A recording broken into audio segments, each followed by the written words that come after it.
Hi everyone, I'm Steven and today I'm using cardboard, a hinge, magnets, and an old screen to make Spider-Man's stealth mask from Spider-Man Far From Home.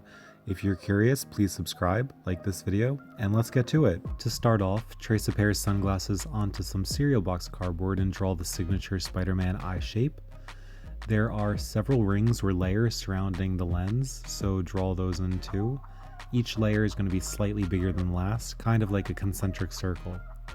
Cut this out and then flip it over to trace so you have one lens shape for each eye. Spider-Man's stealth mask has two parts to it, the glasses that go against your face and the lens part that will flip up. You just started on the lenses, but for the glasses, trace your sunglasses again.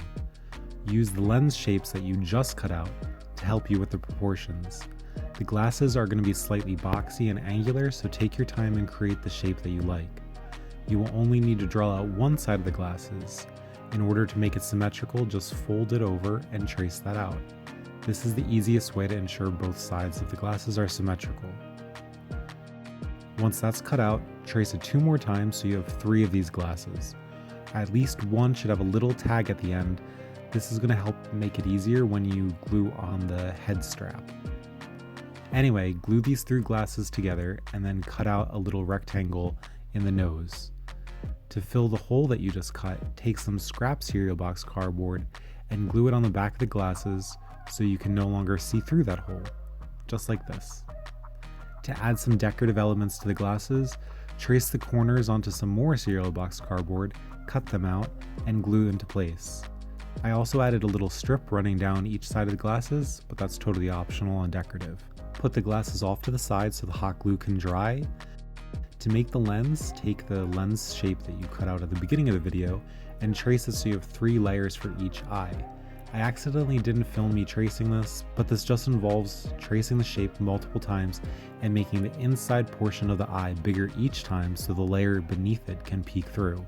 This is what it looks like once you glue it together, but please let me know if you have any questions in the comments below and I'll do my best to answer. Anyway, take a strip of cardboard that's about 1 inch wide and a few inches long and glue the corner of that to the lens. Be patient, you don't want the eyes to be lopsided. To help hold them into place, add some tape at the back and then more glue to secure it. Be gentle with it because you don't want them to snap off. Later on in the build, we'll secure it a bit better. Spider-Man's mask has a little box right above the lens, so use some of your scrap cereal box cardboard to make a small box like the one I'm making here. Glue that box right above and between the two eyes. Feel free to add a small strip of cardboard between the eyes for decoration too. Put this off to the side, we're going to move back to the glasses for a moment. Okay, so now we're going to build out the straps. Cut out 4 long strips that are about 1 inch wide. I used flimsy poster board that I had left over from when I made Ronin's sword, but you can totally use cereal box cardboard if that's all that you have. Anyway, glue 2 of the strips together. This is just going to make it a little bit thicker and stronger when the poster board is doubled up like that. Glue this onto the glasses part of the mask. Glue the other 2 strips together too, then wrap each of these strips in masking tape. This is going to help prevent the strips of cardboard from ripping, as well as give the straps a fabric-like or leathery looking texture. Once the straps are wrapped, it's time to attach the lens section to the glasses section. To do this, you're going to need a hinge. I use this brand and it cost me roughly $2 for a pack of 2. Figure out how far up your forehead that you're going to want the hinge to be. For me, it was about 2 inches up from where the lenses are. Glue the hinge onto the strip of cardboard that's attached to the lens layer. Make sure 1/2 of the hinge is sticking out over the cardboard because we're going to glue that part onto the glasses layer. It's kind of confusing to explain, so sorry if it was a little confusing, but it's really not difficult at all. By the way, if your hinge is too loose and you can't remove the pin to tighten it, squirt some white glue into the seams. When the glue dries, you'll still be able to move it, but it'll be sturdier. Now it's time to attach the head strap. Glue that onto the glasses layer using that little hang tag that you left when you built the glasses out.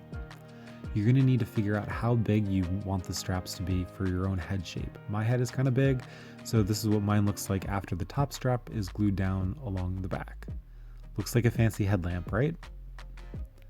Anyway, cover the exposed hinge with some masking tape so it blends in better, and then add a small circle of cardboard onto the box you made. I just did this with a hole punch. This is just a decorative element that I noticed in the Far From Home trailer.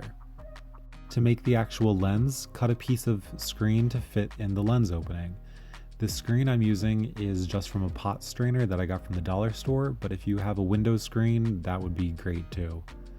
Once the screen is cut, trace the lens shape onto a piece of flat clear plastic.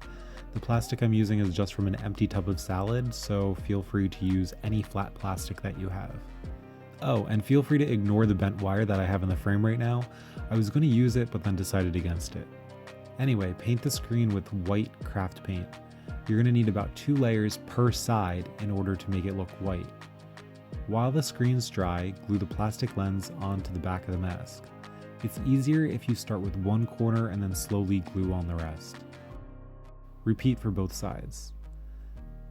The reason the plastic goes first is so that when you're looking at the mask, the lenses will look shiny.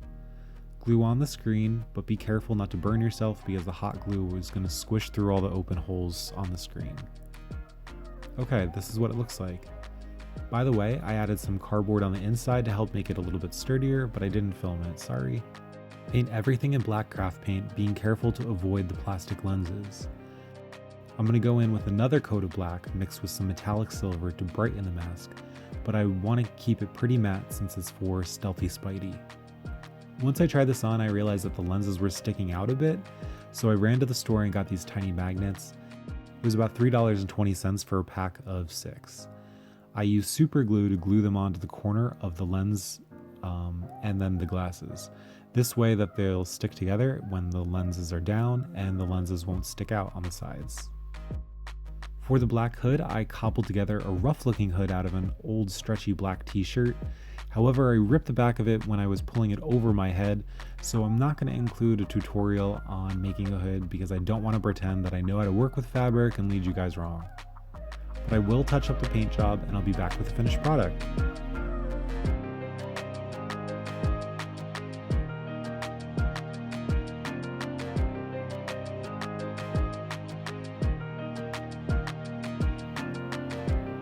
So there you have it, a DIY Spider-Man stealth mask based off of a costume in Spider-Man Far From Home. The hinge works and the magnets keep the lenses in place. I like how it looks, but I'm a little bummed about not succeeding on making the hood. Anyway, I like it overall, but let me know what you think in the comments below. I'd love to hear from everyone. I'd also love it if you would subscribe to my channel and like this video. Thanks for watching and talk to you soon, everyone. Bye-bye. I'm Spider-Man!